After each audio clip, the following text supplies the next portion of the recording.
Just when we thought the worst was behind us, like a plot twist in a movie nobody asked for, COVID-19 is making headlines again. It's May 2025, and believe me, this isn't the kind of comeback tour anyone was hoping for. Many of us had packed away our masks, started making travel plans without a second thought, and almost forgotten the daily case counts. But the virus, it seems, had other ideas. It's a stark reminder that this particular story isn't quite over.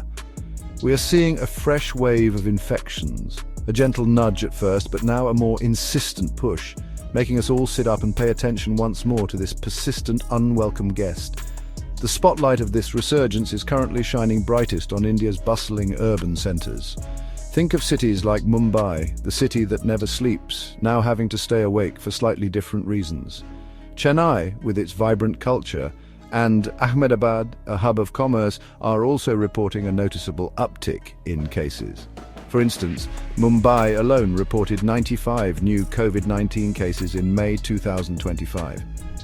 To put this into perspective, the entire state of Maharashtra, where Mumbai is located, recorded only 106 cases from January to April 2025.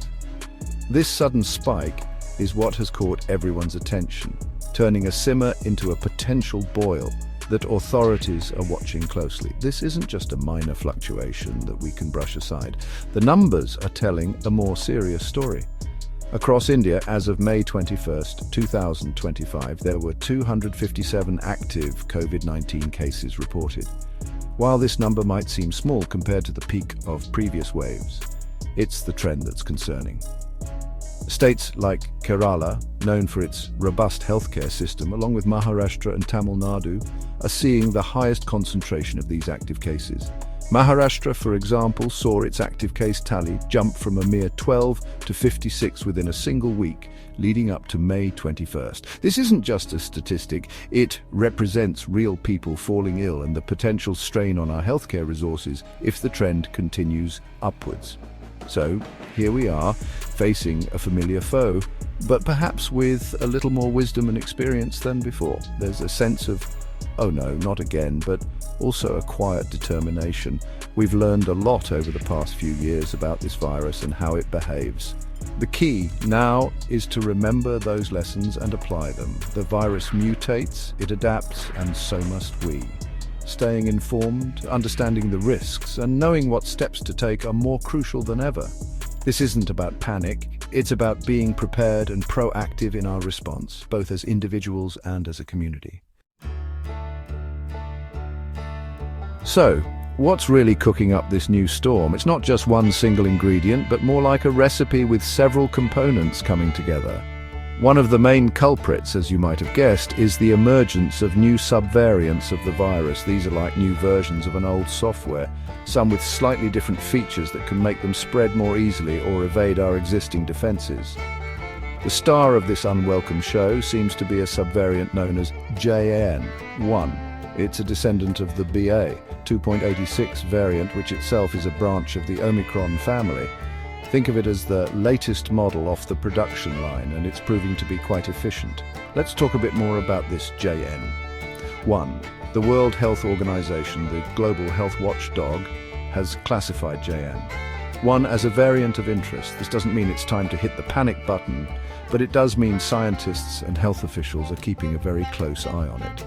A variant of interest tag signifies that it has genetic changes predicted or known to affect virus characteristics such as transmissibility, disease severity, immune escape, or diagnostic therapeutic escape.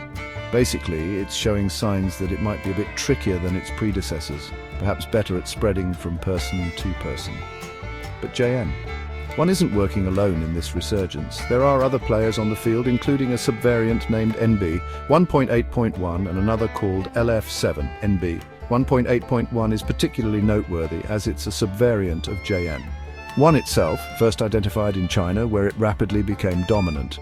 It has since been detected in places like Singapore, Hong Kong, and more recently even in the United States.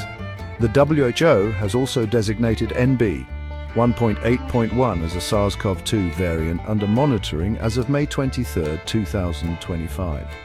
This means it's on the watch list and scientists are gathering more data to understand its full impact. These new kids on the block are definitely contributing to the rising numbers we're seeing. Beyond these pesky new variants, other factors are also playing a significant role in this current surge. One major issue is waning immunity. For many people, the protection offered by previous vaccinations or past infections is gradually decreasing over time. It's like a shield that slowly loses its strength. Then there are climatic factors. For instance, increased humidity has been cited as a contributing element that might help the virus thrive and spread more effectively. And let's be honest, there's also a human behavior component. With the perceived threat diminishing over time, many of us relaxed our guard, leading to increased social interactions, fewer masks in crowded places, and perhaps a dip in vaccination uptake for booster doses. With this new challenge emerging, our health authorities are not just sitting back and watching, they're on high alert, and rightly so. Having navigated through the earlier, more devastating waves of the pandemic, there's a system in place and a heightened sense of preparedness. The current situation is being closely monitored, with data on new cases, hospitalizations, and variant NB. 1.8.1's characteristics being analyzed continuously.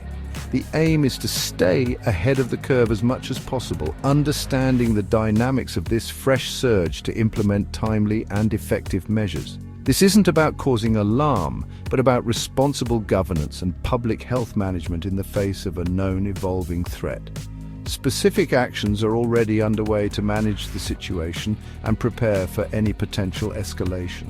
For example, the Delhi government, always a key area of focus due to its population density and role as the capital, has issued advisories to hospitals. These advisories typically include instructions to ensure readiness in terms of beds, oxygen supply, medications, and staffing to handle a potential increase in patients requiring medical attention. Furthermore, a crucial step being taken is the enhanced testing of individuals presenting with influenza-like illness or severe acute respiratory infection for COVID-19. This proactive testing strategy helps in early detection, isolation of cases, and a better understanding of the virus's spread within the community. It's also important to look at this situation within a global context because viruses, as we know, don't respect international borders. India is not an isolated case in experiencing this renewed COVID-19 activity. Similar surges have been recorded across Asia, with significant increases in case numbers reported in places like Hong Kong and Singapore. For instance, Singapore recorded a substantial 28% rise in infections during the week ending May 3, 2025. Similarly, Hong Kong's test positivity rate for COVID-19 saw a concerning jump from 6.21% to 13.66% over the 4 weeks leading up to late May 2025. This indicates a broader regional, if not global, trend of the virus reasserting itself. Learning from what other countries are doing can also be instructive. In response to these rising numbers, health authorities in Hong Kong, Singapore, China, and Thailand have proactively urged their populations to consider taking new booster vaccinations to shore up their immunity. Even though the WHO officially declared the COVID-19 global health emergency over in May 2023, they also emphasized that the virus continues to circulate and evolve globally. The detection of the NB 1.8.1 variant in travelers arriving at major US airports further underscores the interconnectedness of our world and the persistent nature of this pathogen. This global perspective helps frame our own national response and reinforces the need for continued vigilance and adaptation. Understanding the symptoms associated with these newer variants, like JN1 and its descendant MB 1.8.1, is key to early detection and seeking appropriate care. The good news, if one can call it that, is that most individuals infected with these variants tend to experience mild upper respiratory symptoms. Think of the common cold, but with a COVID-19 label. The frequently reported symptoms include fever, a runny nose that just won't quit, a sore throat, making it uncomfortable to swallow, persistent headaches, and a feeling of extreme fatigue or exhaustion. Some people also report muscle weakness, a mild cough, and congestion, making for a generally unpleasant few days. Diving a little deeper into the characteristics of NB 1.8.1, while it does show a higher rate of transmissibility and an enhanced ability to bind to human cells, which sounds a bit scary. Current data does not suggest that it causes more severe illness compared to other circulating variants. That's a small relief. However, some cases linked to MB 1.8.1 have reported persistent low-grade hypothermia, which is a slightly elevated body temperature that hangs around. In most instances, symptoms associated with these new variants are generally mild and tend to improve within a span of 4 to 5 days. Some individuals might also experience minor gastrointestinal issues like nausea or a loss of appetite. So what can we, as individuals, do to protect ourselves and those around us? The great news is that the basic preventive measures we learned during the earlier phases of the pandemic are still highly effective. Regular and thorough hand washing with soap and water for at least 20 seconds, or using an alcohol-based hand sanitizer if soap and water aren't available, remains a cornerstone of prevention.